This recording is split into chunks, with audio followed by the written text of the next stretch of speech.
Shalom, senang sekali bisa kembali melayani Anda.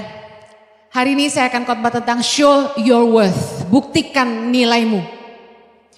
Jangan pernah menurunkan nilaimu hanya karena orang tidak menghargai kamu. Amen. Saya ulangi, jangan pernah menurunkan nilaimu hanya karena orang lain tidak menghargai kamu. Tuhan sanggup membawa kamu ke tempat yang seharusnya bagi kamu. Tuhan sanggup membawa kamu ke tempat yang selayaknya bagi kamu. Kolose 3 ayat 24 berkata, kamu tahu bahwa dari Tuhanlah, katakan dari Tuhan, kamu akan menerima bagian yang ditentukan bagimu sebagai upah. Kristus adalah Tuhan dan kamu hambanya. Coba resapin ayat ini. Dari Tuhanlah saya akan menerima bagian yang ditentukan bagi saya sebagai upah. Jadi siapa yang menentukan bagian kita? Tuhan. Tuhan yang menentukan bagian yang jadi upah kita. Katakan amin. Jadi seberapa besar pun upah berkat yang hari ini Tuhan percayakan di tanganmu. Miliki iman begini. Memang ini yang Tuhan berikan buat aku. Kadang-kadang kita berpikir terlalu sedikit. Kenapa cuma segini? Tapi percayalah, kadang-kadang itu bukan dari besar nominalnya. Tapi Tuhan yang lagi membersihkan dan memurnikan hati kita. Amen. Suatu hari saya pernah kesaksian di Instagram. Bagaimana ketika Tuhan pertama kali membawa saya pulang ke Indonesia. Anda tahu bahwa saya sama Pastor Jojo harus mulai lagi dari nol. Meninggalkan semua kenyamanan di Australia. Di tengah-tengah kesusahan kami. Hidup lagi dari bawah. Di dalam mobil saya lagi nyetir, saya bilang ini, Tuhan segampang membalikkan telapak tangan kalau Tuhan tuh mau memberkati kami. Dan saat itu juga Roh Kudus bicara gini sama saya. Aku yang tahu hatimu. Aku yang tahu hatimu. Ternyata gini, kita terlalu sombong kadang-kadang untuk merasa bahwa kita sanggup menerima kepercayaan yang lebih besar dari Tuhan. Kita yang terlalu sombong dan berpikir bahwa kita sanggup menerima berkat yang lebih besar, kepercayaan yang lebih besar dari Tuhan. Tapi sesungguhnya yang paling tahu dalaman hati kita adalah Tuhan. Amen.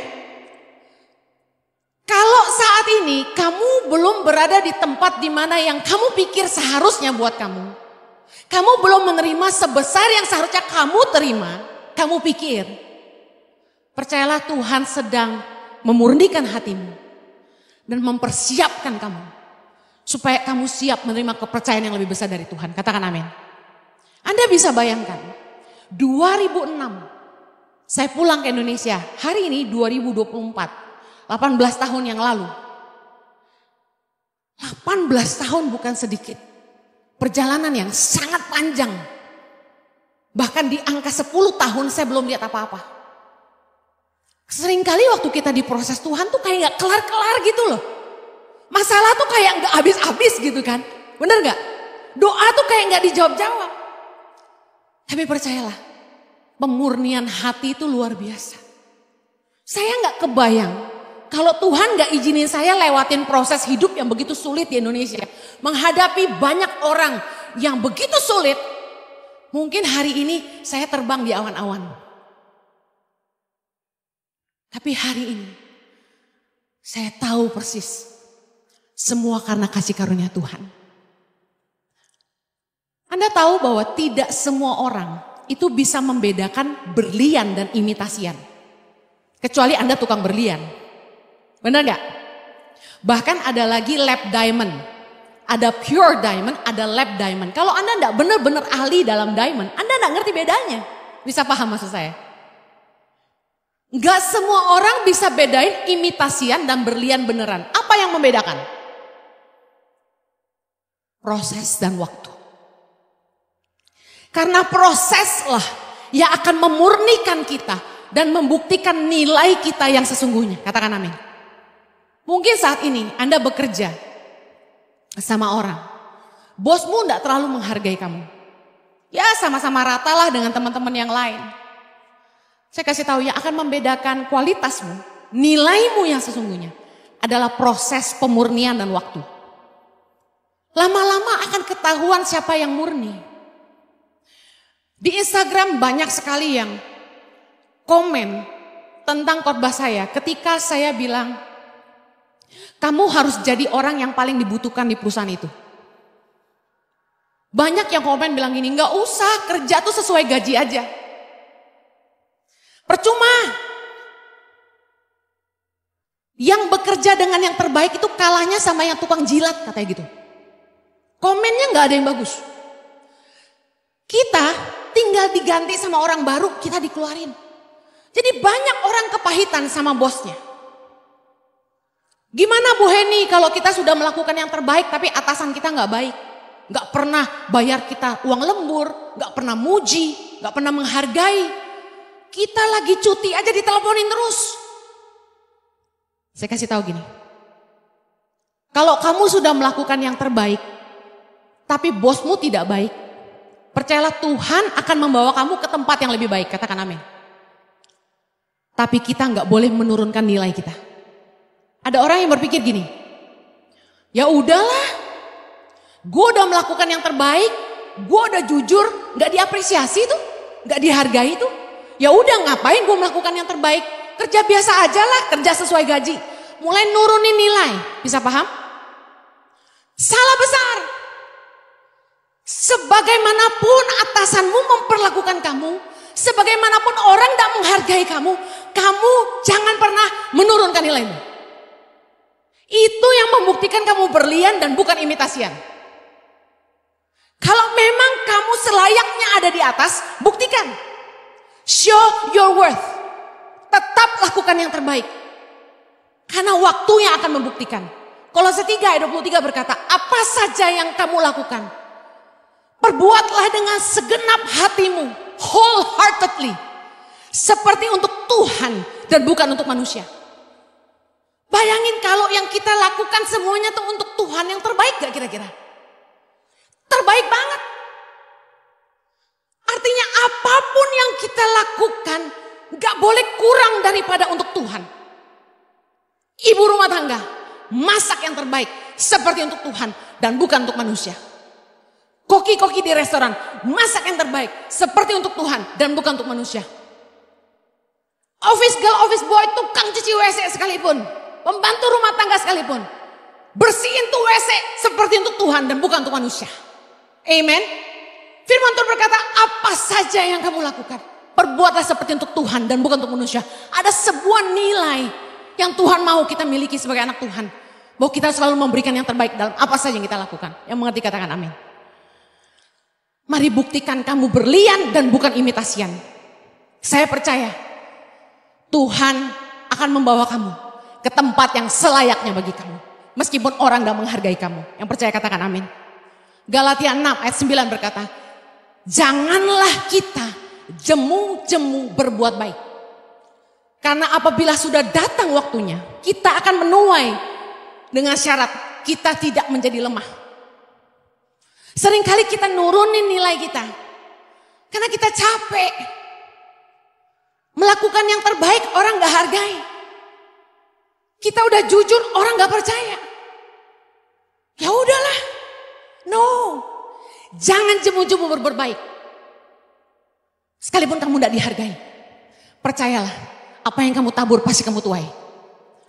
Kalau kamu tidak menjadi lemah, kata firman Tuhan, kamu tidak boleh berubah hanya karena orang sekelilingmu tidak menghargai kamu. Ada anak muda di IG tanya gini, kalau nggak dihargain sama atasan, apa kita boleh resign? Ini nasihat saya. Jangan gegabah tapi berdoa. Kalau kita ngadepin masalah-masalah tuh jangan gegabah gitu loh. Berdoa. Tanya Tuhan. Apa Tuhan itu memang mau kita tetap ada di sana? Kadang-kadang di pelayanan juga ada gesekan. Di kerjaan juga ada tekanan. Dimanapun kita berada pasti ada konflik. Ada tekanan, ada perselisihan. Ada orang-orang yang gak sepaham. Jangan langsung punya mentalitas quitter. Nabrak keluar, nabrak keluar. Di sana sini ribut, pergi. Apa yang kamu mau bangun dalam hidupmu? Kalau kamu punya mental selalu quit the problem. No, you have to win the problem. Amen. Berdoa jangan gegabah. Apa memang tempatmu di situ? Apakah Tuhan mau kamu ada di situ? Karena kalau Tuhan memang mau kamu ada di situ, percayalah proses yang seizin Tuhan akan menaikkan nilaimu. Kalau Tuhan mengizinkan kamu diproses, ada sesuatu yang Tuhan kasih buat kamu di situ, ada nilai tambah. Percayalah proses-proses yang Tuhan izinkan terjadi dalam hidup kita akan mempersiapkan kita untuk sesuatu yang lebih besar ke depannya. Katakan amin. Proseslah yang akan mengasah kita dari intan jadi berlian. Apa itu intan? Intan itu adalah batu yang belum jadi berlian. Batu yang belum diasah. Ayub 23 ayat 10. Kita baca sama-sama. Karena ia tahu jalan hidupku. Seandainya ia menguji aku akan timbul seperti emas. Tuhan mengizinkan proses untuk memurnikan kita. Membuktikan nilai kita yang sesungguhnya. Saya mau tanya, ketika Anda diproses, Anda timbul seperti emas atau Anda keluar jadi batu karang? Anda jadi makin kuat? Anda jadi bersinar? Atau Anda cuma batu aja? Susah loh ngebedain mana yang batu biasa dan mana yang emas. Yang bisa membuktikan adalah prosesnya. Orang ketika ketemu gumpalan batu, hanya bisa tahu di dalamnya itu intan yang jadi berlian atau cuma batu biasa. Saya percaya bahwa ketika proses itu diizinkan Tuhan dalam hidup kita, itulah momen di mana Tuhan tuh lagi ngasah kita. Ada fotonya intan dan berlian, bisa ditayangkan?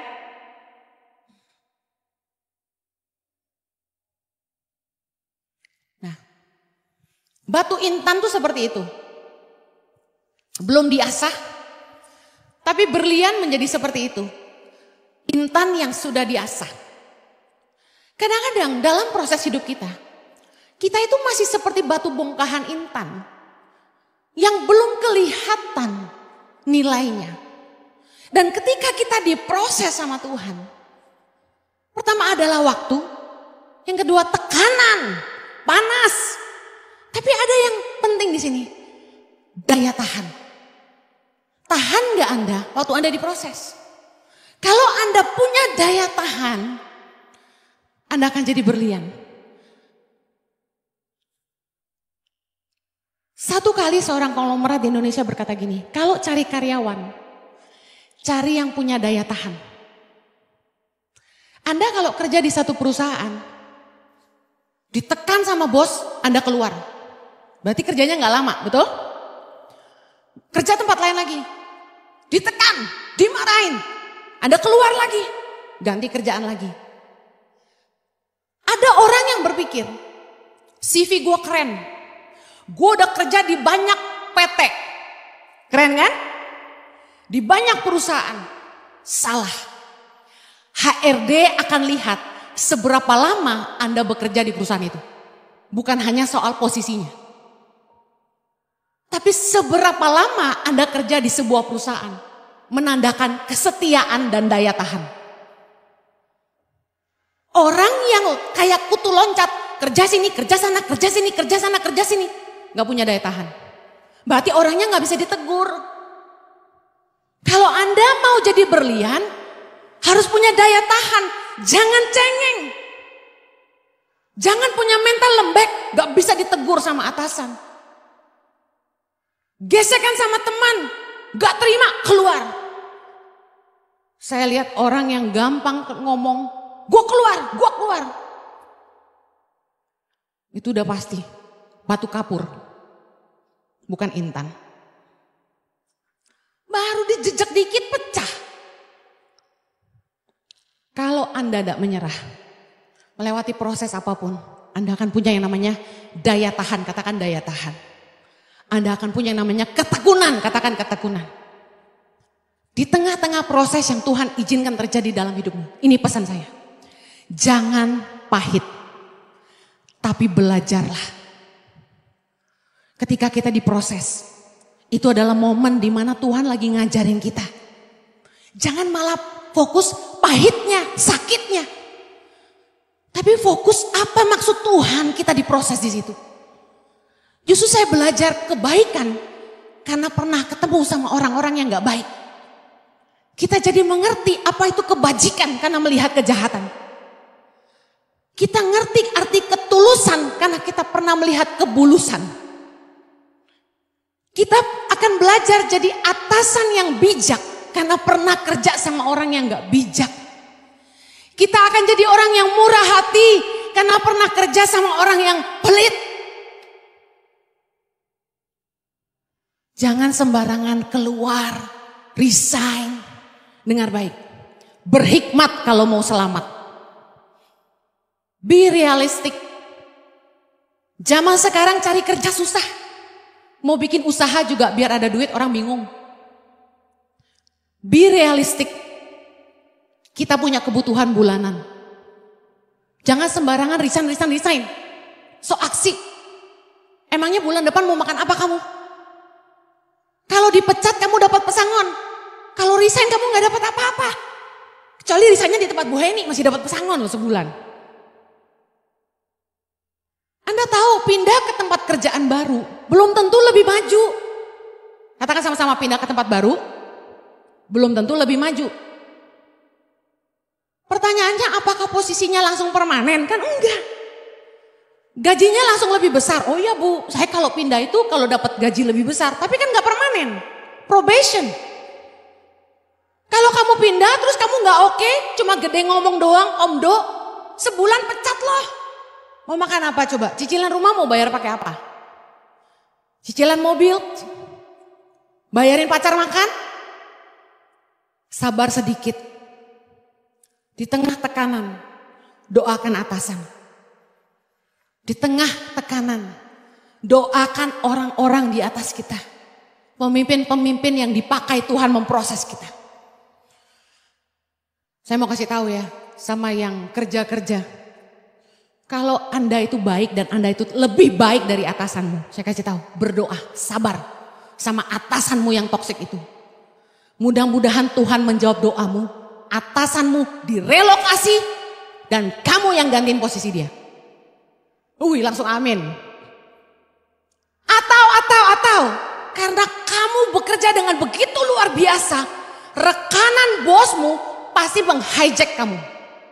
Ada nggak orang yang hijack kamu di perusahaan di mana kamu bekerja? Kalau belum, berarti kamu belum melakukan yang terbaik. Kalau belum ada yang orang yang mau hijack kamu, ada yang tepuk dada, gue udah. Keren. Ada di sini yang pernah mau di-hijack perusahaan lain, angkat tangan. Katakan puji Tuhan. Haleluya. Berarti kamu sudah lakukan yang terbaik. Dengar baik. Tuhan sanggup membawa kamu ke tempat yang seharusnya buat kamu.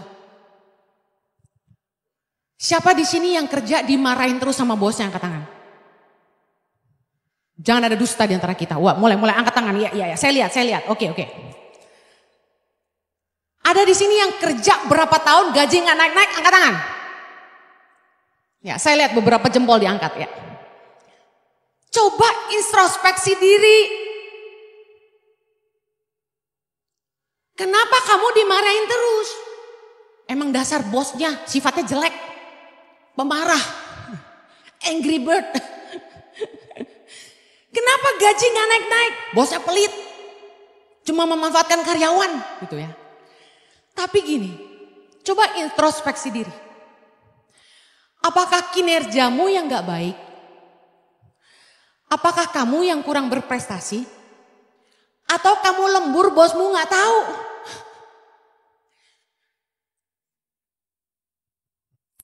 Saya ini pernah jadi pegawai, pernah jadi atasan.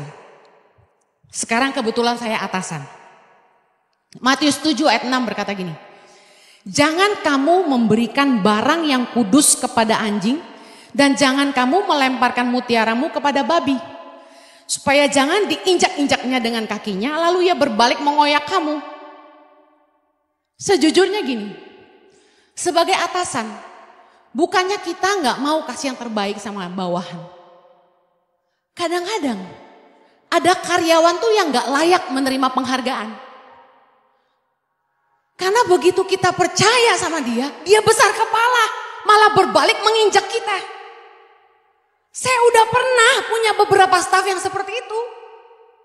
Yang dikasih hati minta jantung. Kita baik sama dia, ngangkat hidup dia, tapi gak dihargai sama sekali. Ada yang sampai mengeluarkan saya dari akte Yayasan Tangan Pengharapan, bayangin. Lah saya kan pendiri yayasan. Paling enggak saya dipindah jadi pembina atau apa. Dikeluarin dari akta sama dia. Sebesar itu kuasanya. Bingung kan? Saya kayak sapi dicocok hidung gitu. Manut aja. Bu, ini akta gak boleh ya. Ada nama Pak Jojo, nama Bu Heni. Kan bapak ibu suami istri. Ya saya mah kagak ngerti ya kan. Kagak pernah ngerti begituan. Ya saya mah aja. Bayangin. Sampai suatu hari Roh Kudus kasih saya hikmat. Saya ketemu sama orang yang kasih tahu saya. Ibu pendiri? Iya. Kok gak ada namanya di yayasan? Hah? Saya bilang kagak tahu, saya dikeluarin. Siapa yang ngeluarin? Staf saya. Lah hebat stafnya. Iya hebat dia. Saya bilang. Bayangin. Dikasih kepercayaan.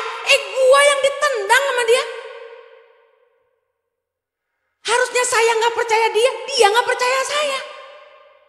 Gimana coba dunia persilatan kita ini? Anda tahu gak? Saya tuh pernah ngasih Yayasan Tangan Pengharapan itu ke tangan orang. Nih, urusin. Tapi kejadiannya kayak gini, gue ditendang dari akte yayasan. Padahal saya kan gak digaji sama yayasan. Cuma sebagai pendiri. Kadang ada karyawan yang memang gak layak terima penghargaan. Nah karena pengalaman seperti saya. Yang karyawan tuh kalau dikasih hati minta jantung. Dibaikin jadi besar kepala lalu bertingkah. Jadi atasan-atasan tuh hati-hati mempromosi karyawan. Termasuk Pak Jojo. Hati-hati dia tuh. Jangan sembarangan. Bisa besar-besar kepala nih. Nah saya jadi ngerti sebagai orang yang pernah jadi karyawan, saya jadi atasan. Nah yang bawahan juga harus ngerti. Kalau bosmu percaya sama kamu, jangan belagu kamu. Kamu harus bisa pegang kepercayaan orang. Karena kepercayaan itu sangat mahal. Kepercayaan itu sulit didapat. Kejujuran tuh barang mahal. Buktikan kamu jujur. Saya kasih tahu kalau sekedar kepintaran semua orang banyak yang pintar. Tapi yang tulus dikit. Banyak orang menyebut dirinya baik hati, tapi orang yang benar-benar setia tuh jarang, kata firman Tuhan. Amin. Apa yang kamu mau jual juga? Ide, banyak yang punya ide. Makanya ada pepatah bilang, di atas langit ada langit. Kita pikir kita hebat, lebih banyak orang hebat. Kita nih apalah yang kita mau banggain?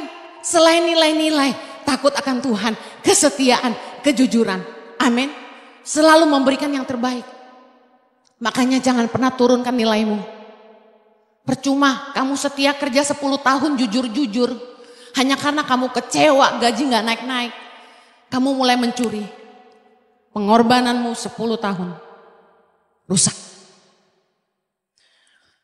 Saya kasih tahu. Kebanyakan atasan yang keras itu adalah atasan yang baik. Saya gak pernah ketemu pemimpin besar yang tidak keras.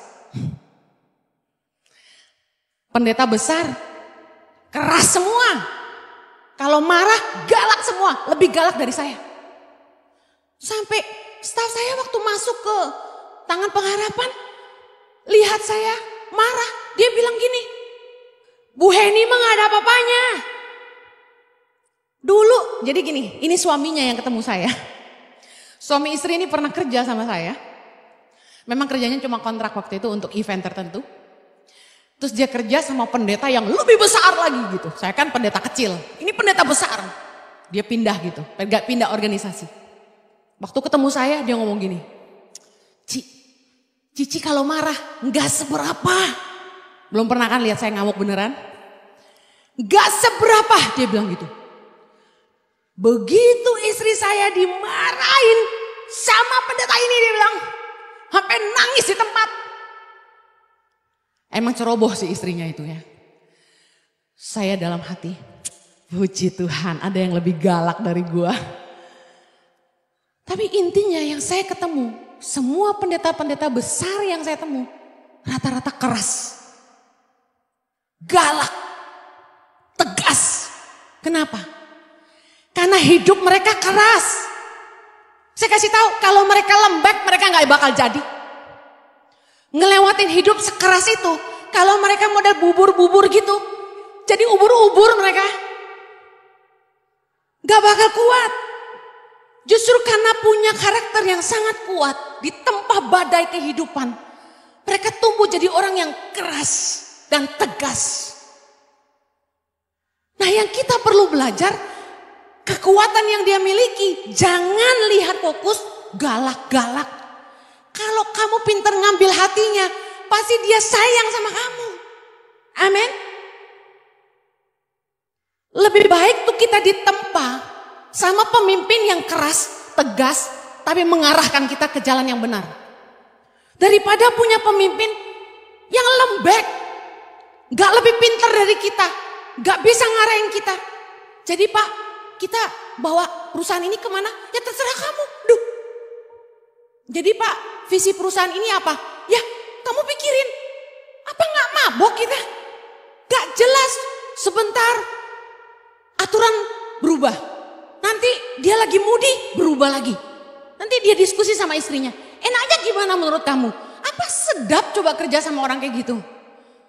Apapun yang kita mau bangun harus di atas batu karang. Bukan di atas pasir. Anda kalau kerja sama orang yang keras, Anda terbangun di atas batu karang. Tapi kalau Anda kerja sama orang yang gak bisa ngarahin Anda, gak bisa negur Anda, lehe-lehe, lembe-lembe, mau jadi apa kamu?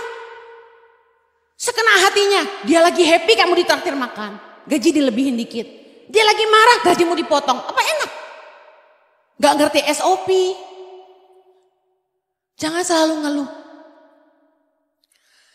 Satu kali leader Ici cerita gini, gue heran Hen sama staff-staff lu nih. Giliran lu baik gak diinget. Giliran lu bikin kesalahan satu diomongin.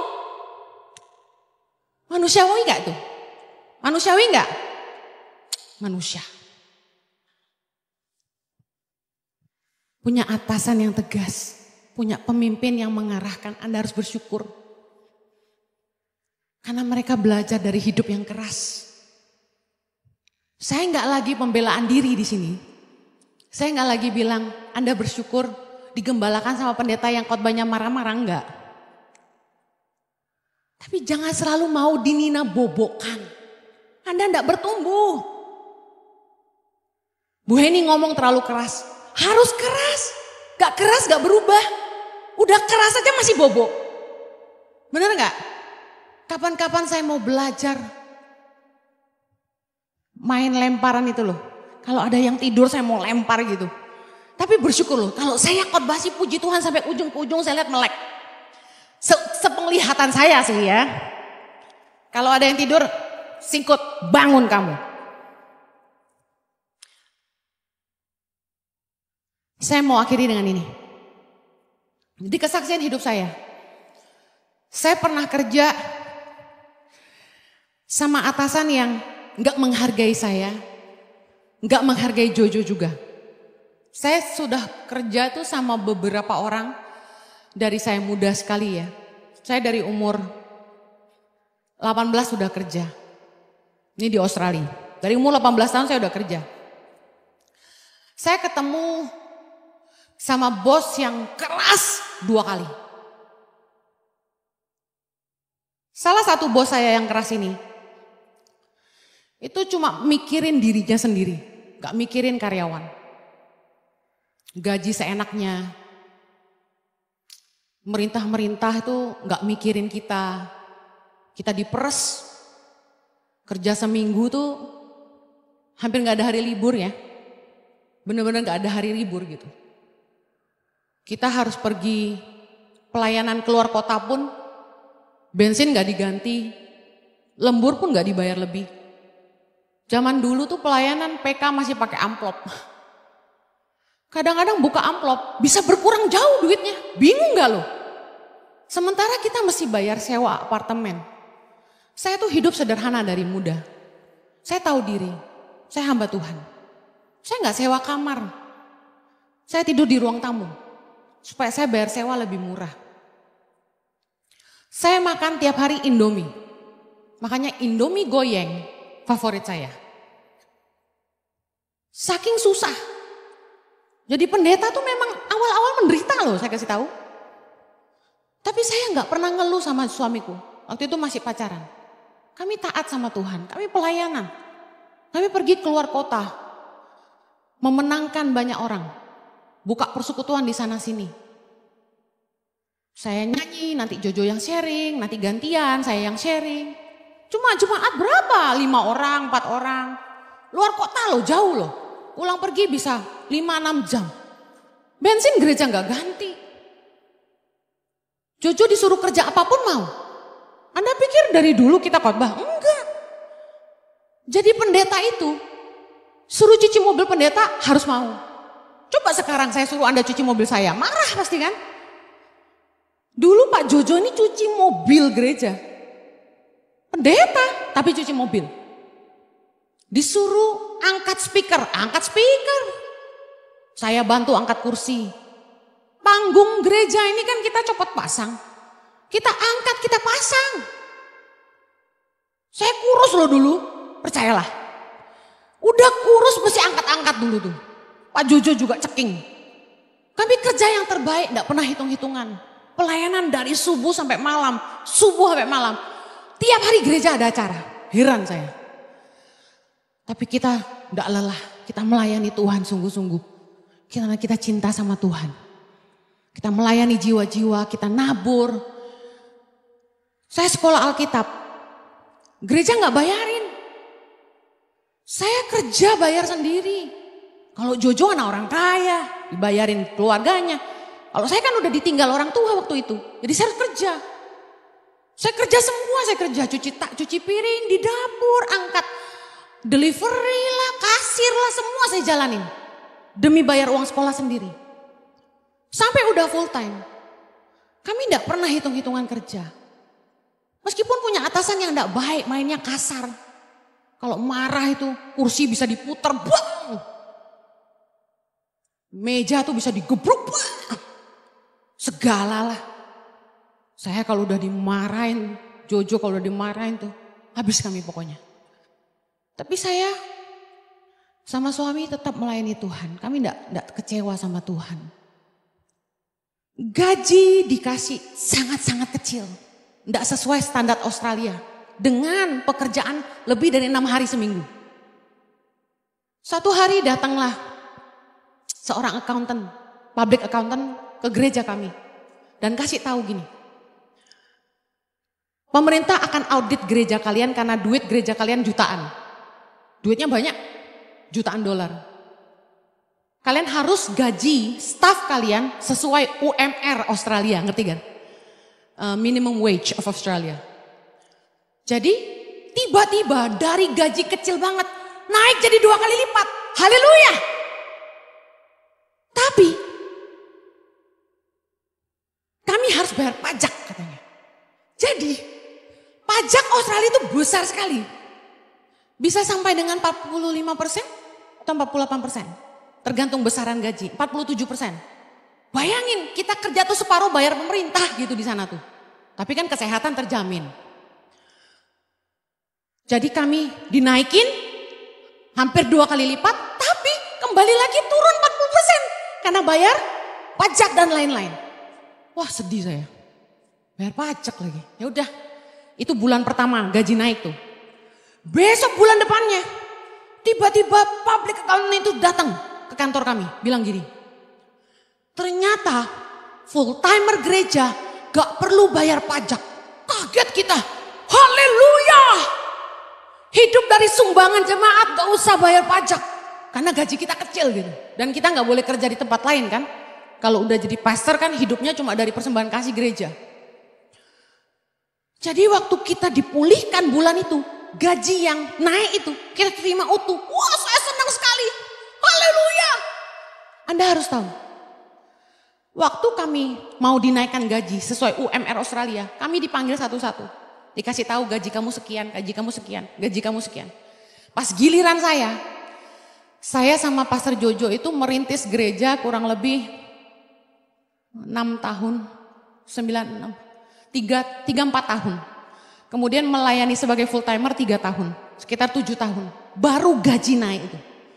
Jadi sudah melayani 7 tahun baru gaji dikasih lebih. Nah, harapan saya gini dong. Ya, Mbok ya jangan mulai dari nol lagi gitu loh. Kalau UMR kan berarti nol kan, mulai dari nol kan. Kalau udah kerja 3 tahun paling enggak naik sedikit lah. Enggak. Pas saya dipanggil, ya Henny, kami akan perbaiki gaji kamu. Kami akan beri kamu sekian. Saya langsung nangis. Kenapa? Gaji saya terkecil di antara semua full timer. Di UMR itu ada paling rendah. Nah, saya yang paling rendah tuh. Saya nangis. Gembala saya bilang, dia bingung kok saya nangis. Saya kasih tahu dia gini. Saya panggil Om Tante. Om Tante, saya nangis ini bukan karena gaji saya kecil. Karena dulu waktu gaji saya nggak segini aja, cuma setengahnya, saya melayani dengan sukacita. Jadi Anda ngerti ya, saya tulus melayani Tuhan. Tapi yang bikin saya sedih adalah nilai saya di mata Tante sama Om sekecil ini. Berarti kan aku nih nggak melakukan yang terbaik gitu loh, ngerti ya maksudnya? Berarti di mata mereka nilai saya segitu aja. Nah, saya kasih tahu Anda, kerjaan saya tuh kerjaan 4 orang.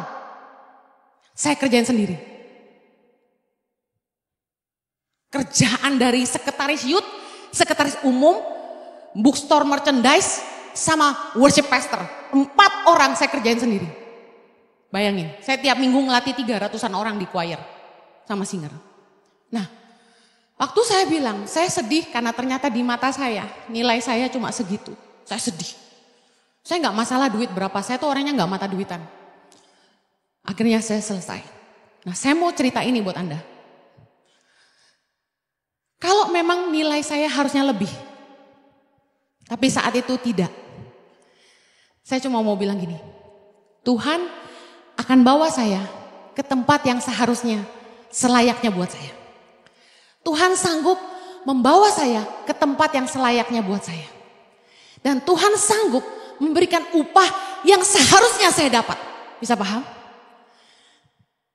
Hari itu, tahun 2003, saya masih ingat. Gaji saya dipulihkan 2 kali lipat dari sebelumnya.